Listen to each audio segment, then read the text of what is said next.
আলাইকুম। আপনাদের নিয়ে এসেছি আমার বাগানে। তো বিকেলে প্রত্যেক দিন বিকেলে পানি দিতে হয়। কাটা মুকুট, খুব সুন্দর ফুল ফুটে। ফুলগুলো দেখতে খুবই চমৎকার।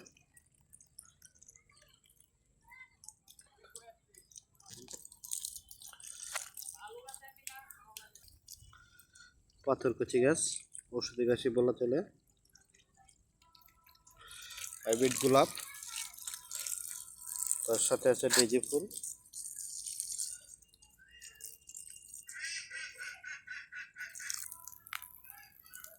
তারপর দুপাটি সুন্দর ফুল ফুটছিল।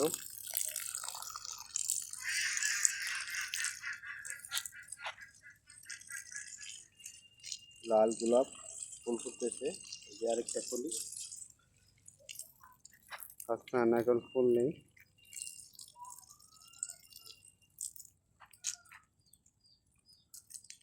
কমলা গাছ,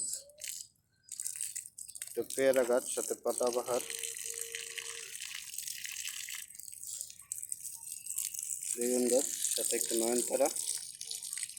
এখানে বলা যায় গাছের প্রাচুর্য।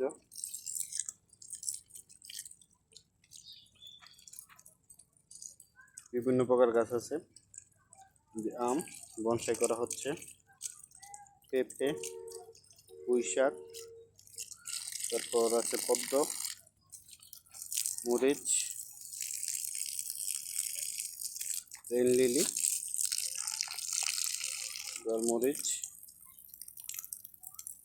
এলোভেরা। এলোভেরা সুন্দর দেখতে দেখা যাচ্ছে।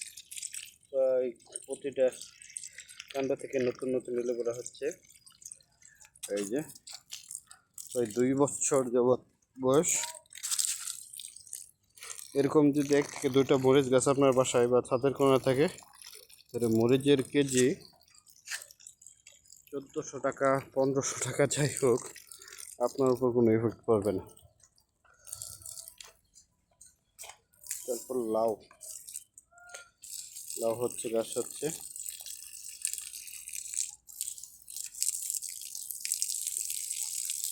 নতুন কাটিং।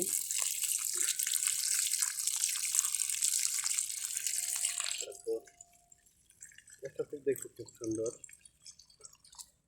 পার্পল আর হাজারি গোলাপ।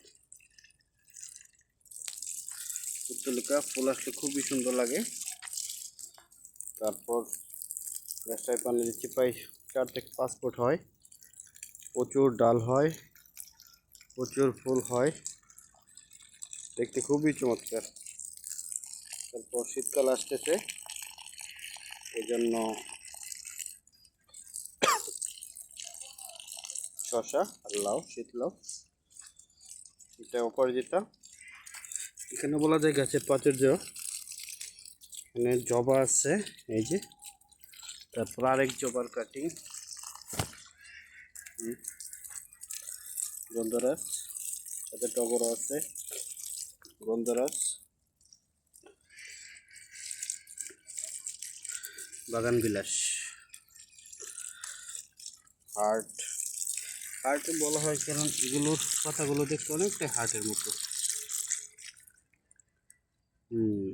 কাঠগোলাপ, গাছটার নাম আমি প্রায় ভুলে যাই, যেমন এখনো ভুলে গেছি। জবা ফুল আসতেছে, এই যে কলি, বেলকলি, রঙন, অপরাজিতা একটা বড় গাছ, কাটা মুটুকুট, ফুল আসতেছে দেখেন অনেকগুলো ফুল। গাছটার নাম আমি এখনো জানি না।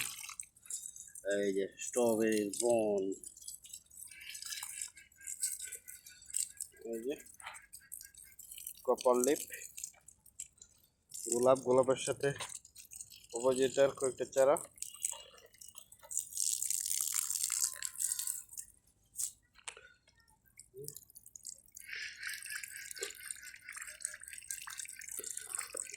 নষ্ট করে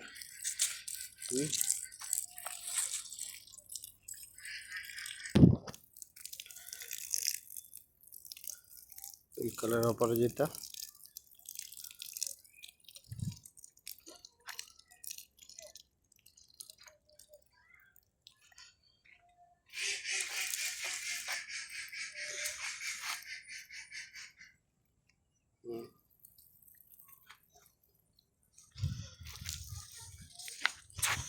এই জন্য আরেকটা নয়নতারা,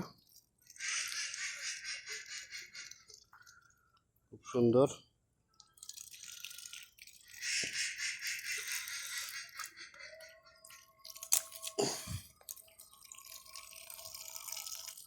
গাঁদা, ডবল ফুটতেছে, শসা।